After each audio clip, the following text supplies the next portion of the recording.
Hello, welcome, Cabbage here. In Nier Automata, let's have a look at ending C. We're skipping a lot of the tower, especially kind of like the central AI, the two girls in red, who I really liked. But we'll go ahead to the climax.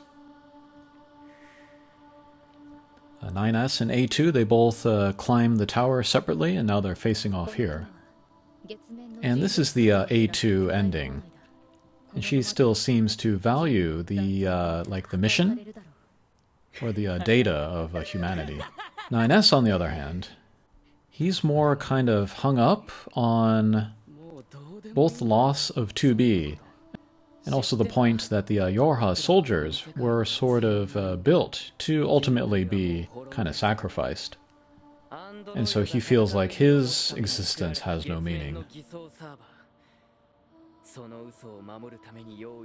I said in an earlier video that how some people were interpreting 9S as the true hero, kind of the true main character, and then I rejected that interpretation. But I thought about it a little bit more, and I thought about like the different kinds of heroes that there are out there. And more than philosophy, I'm actually more familiar with like the classics, Greek classics, and then Shakespeare. So we can think about like the tragic hero in the classics, and then in Shakespeare. And then think about, does 9S fall into one of those categories?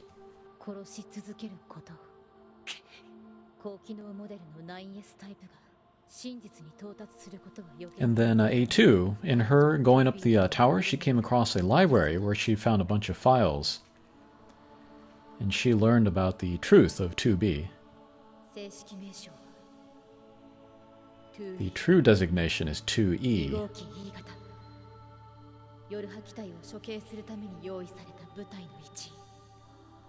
B stands for battler, I think.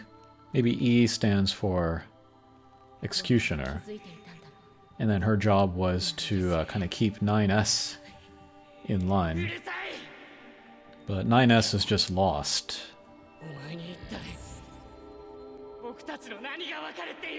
But to talk real quick about the type of hero that 9S might be, the classical Greek hero is just a guy, but they are fated by destiny to fall and suffer.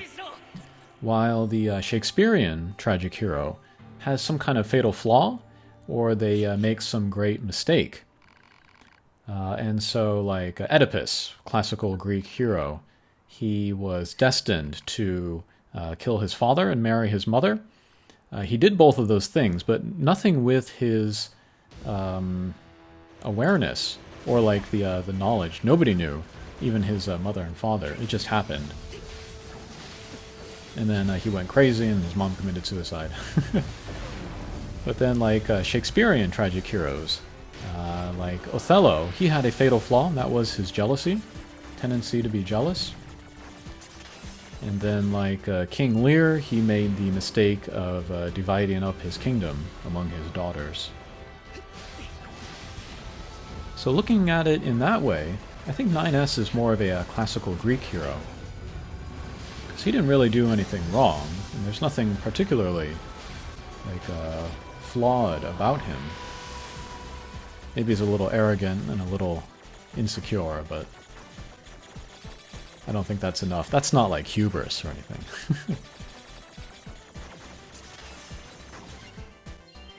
And so we have kind of like two competing heroes, 2B, A2, and then 9S. They're both like heroes at the same time. But they're different types of heroes. 9S is the classical Greek, while A2 is much more contemporary, and I think fits the more modern sensibilities, which is maybe why she appeals to me.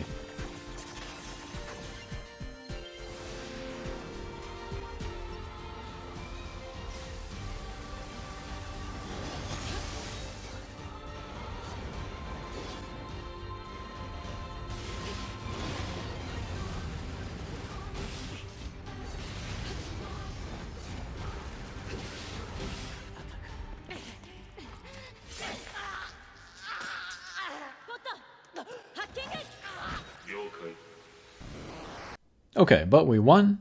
We cut off the hand that he stole from 2B very creepily. And then we are now hacking into 9S. I think A2 is trying to save him from himself, in a sense.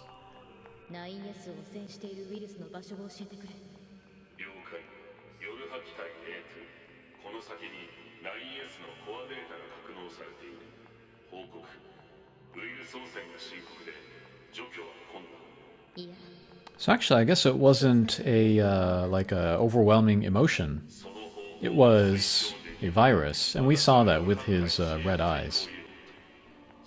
That is leading him to go crazy like this.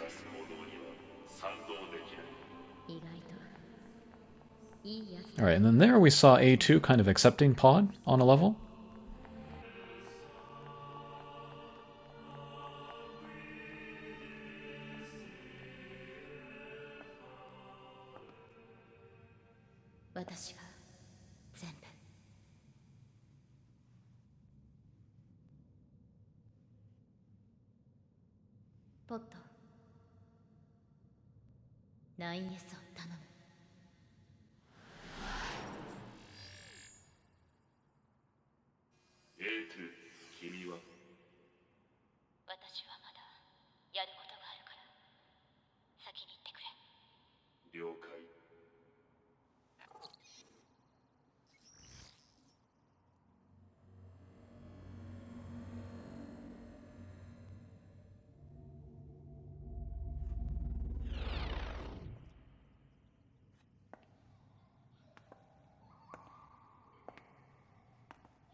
Okay, but that is ending C. That's the A2 ending.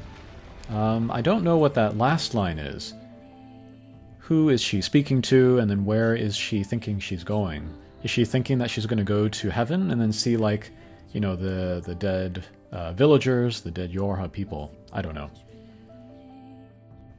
Okay, but that'll do it for this video. Thanks for watching, and we'll see you again. Take care.